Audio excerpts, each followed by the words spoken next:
Sekarang kita masih lagi panas tentang isu belanjawan 2021 yang mana sekarang adalah peringkat jawatan kuasa. Di peringkat dasarnya, belanjawan 2021 telah pun diluluskan secara sebulat suara. Pun begitu, ada rentetan-rentetan peristiwa yang harus kita mungkin tengok sedikit dan juga analisis sedikit tentang peristiwa sehinggalah ke hari ini 11 kementerian telah pun menggulung dan juga daripada 11 kementerian itu semua diluluskan, tetapi ada 4 kementerian diluluskan secara belah bagi. Jadi bagaimana situasi itu sebenarnya yang berlaku?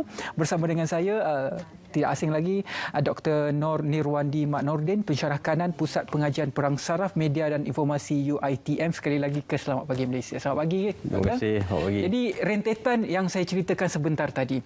Mungkin yang pertamanya apabila kita melihat apabila bacaan dan undian secara dasar itu telah pun dijalankan dan telah pun diluluskan secara sebulat suara. Pun begitu, kem pembangkang memerlukan dan mencadangkan agar undian belah bahagi dijalankan. Tetapi kem pembangkang tidak cukup kerusi, hanya 13 yang berdiri. Persoalan saya, jika undian belah bahagi itu berlaku pada ketika bacaan dasar, pada ketika itu, apa unjuran situasi akan berlaku terhadap bajet 2021 pada ketika itu? Saya rasa apabila kita bercakap tentang isu belanjawan pada hari ini, kita memperkatakan tentang isu yang hampir menjadi bolan semua lapisan pihak masyarakat. Dari segi satu konteks, saya rasa ini bukan satu perkara yang positif untuk negara kita. Kerana apabila belanjawan ini dibincangkan, maka masyarakat ambil peduli dan masyarakat ambil tahu. Kerana hype ataupun benda ini telah dibicarakan dalam sosial media dan kita lihat banyak pandangan-pandangan memperkatakan tentang belanjawan. Jadi ini sebenarnya bukan satu proses yang baik untuk negara kita, khususnya kepada para pengundi dan masyarakat untuk memahami apa itu belanjawan dan signifikan belanjawan kepada negara. Dan berbalik pada apa yang berlaku apabila diusulkan supaya belah bahagi itu belah bahagian itu berlaku, undi belah bahagian tidak terjadi apabila hanya 13 pembangkang yang berdiri. Ini menggambarkan dalam konteks sesebuah negara demokrasi, perkara seperti itu boleh terjadi dan berkemungkinan akan terjadi. Tetapi apa yang menarik dalam keadaan ini adalah di mana perkara itu tidak terjadi dalam negara kita atas dasar menunjukkan bahawa berkemungkinan terdapat ahli-ahli politik ini merasakan bahawa ada setengah benda yang perlu diletakkan di tepi. Ada setengah benda yang perlu diketepikan.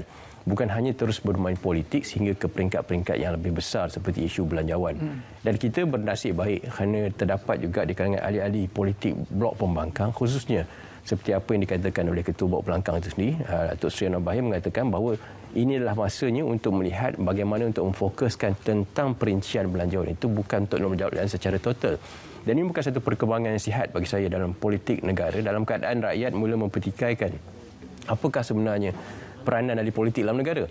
Jadi sekiranya ia berlaku, kemungkinan satu perkara yang lebih rumit, lebih kompleks akan berlaku kerana kita tahu dalam belanjawan ini konteksnya adalah untuk memastikan supaya unjuran-unjuran vote-vote dalam pembelanjaan pengoperasian pembendaharaan itu dapat jalankan menggunakan kumpulan wang yang disatukan seperti perkara 100 pelanggan ketuan. Jadi apabila ia tidak jadi, merupakan satu perkara yang positif.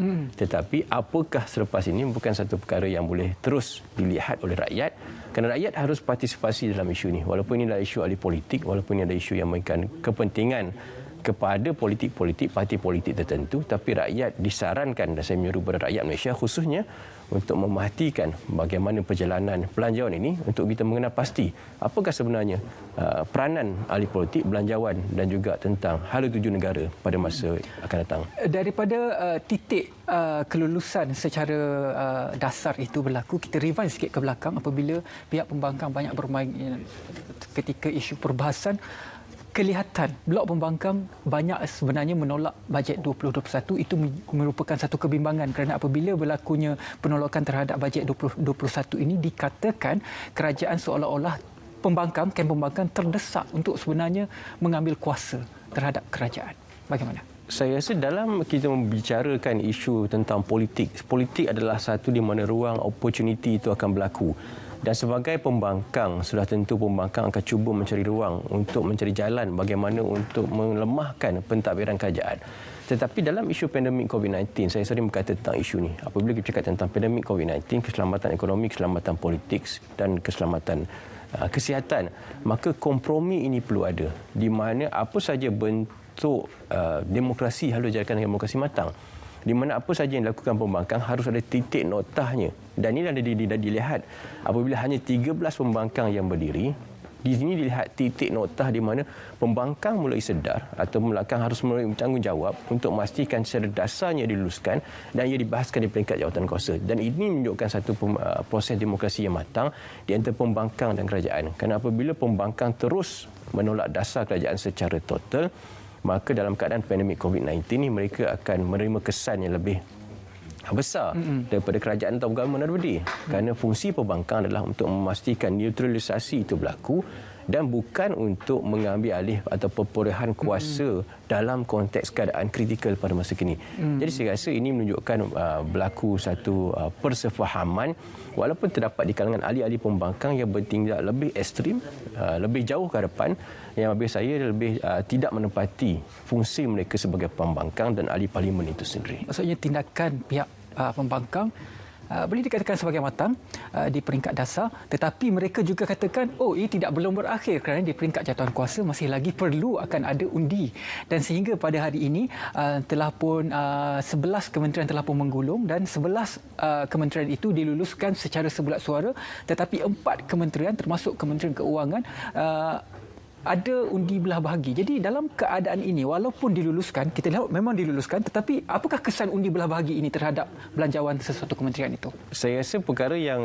perlu diperhalusi apabila belanjawan itu telah diluluskan pada bacaan pertama, peringkat kedua bacaan dasar, dan ia telah diluluskan secara kolektif pada dasarnya. Sebenarnya bacaan ketiga ini hanya berbentuk formaliti.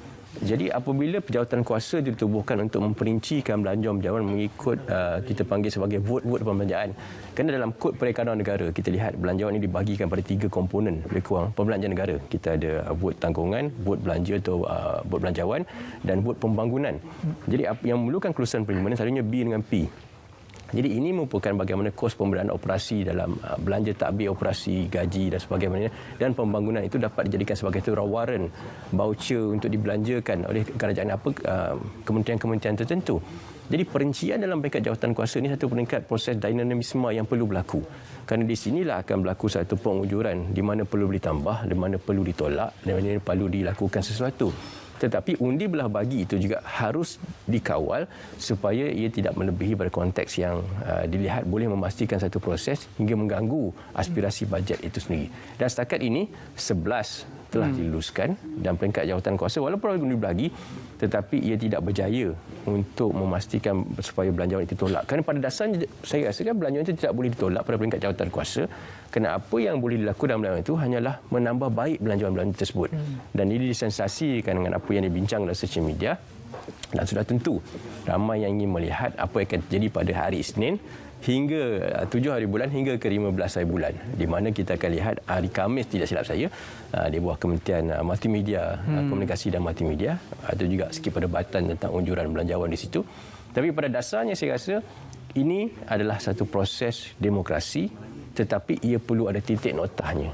Dan saya menyeru pada rakyat, kepada pembangkang khususnya, supaya mereka melihat titik notah itu. Jangan sehingga mereka melampaui titik notah dalam memastikan belanjawan itu dibentuk dengan sempurna. Berbaki lebih daripada separuh lagi kementerian yang belum menggulung dan juga kita belum tahu keputusannya bagaimana. Cuma kebimbangan mungkin di peringkat pemerhati, contohnya pengamal media melihat kalaulah undi belah bahagi ini wujud dalam kementerian yang selebihnya itu dan belah bahagi itu berpihak kepada pihak pembangkang.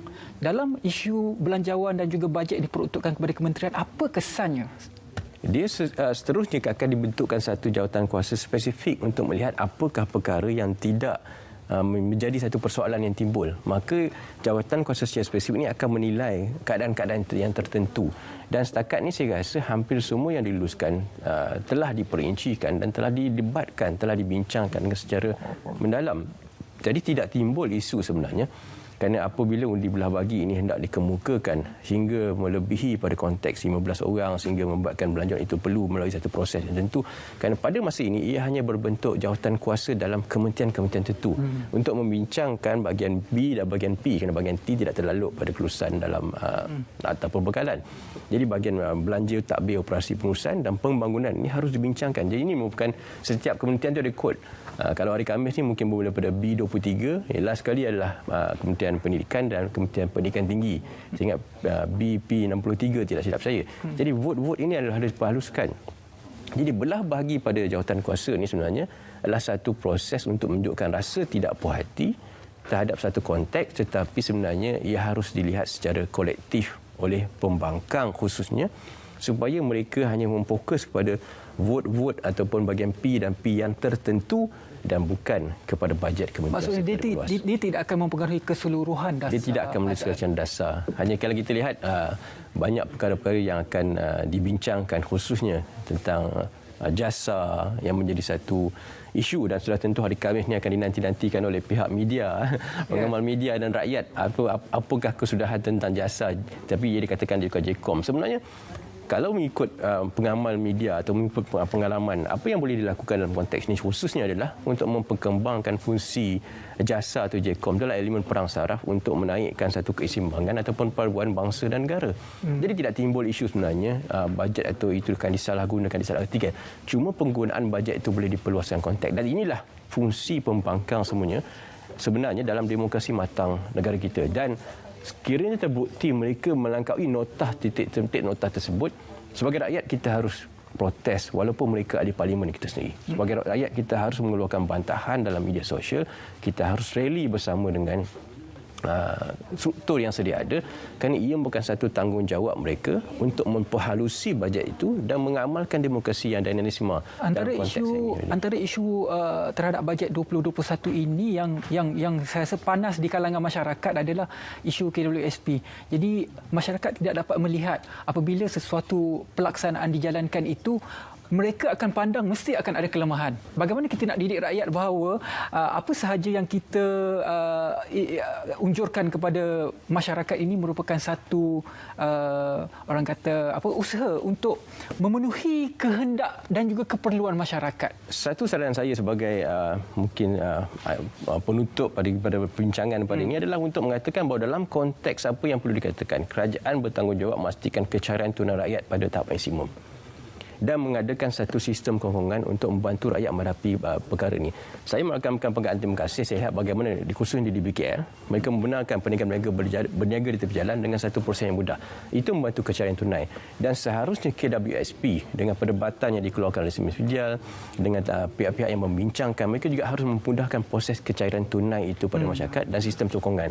Dan kerajaan saya rasa amat bertanggungjawab dan telah mendengar keluhan rakyat ini, tetapi proses itu juga harus dipermudahkan. Kerana rakyat juga harus faham, negara bersubsidi dalam konteks jangka panjang akan merosakkan sistem pentadbiran negara. Tapi mungkin IKWSP ini boleh membantu pada masa kini. Ya, insya-Allah. Cuma satu perkara yang saya dah ingatkan kepada semua lah, saya pernah katakan, kesempurnaan itu tidak wujud dari segi fizikal dan juga lahiriah, dia hanya wujud dari segi perkataan semata-mata. Apapun kita berdoa supaya apa sahaja yang diunjurkan itu, kita doa supaya ia dapat memudahkan semua orang. Selepas ini kita akan bersama dengan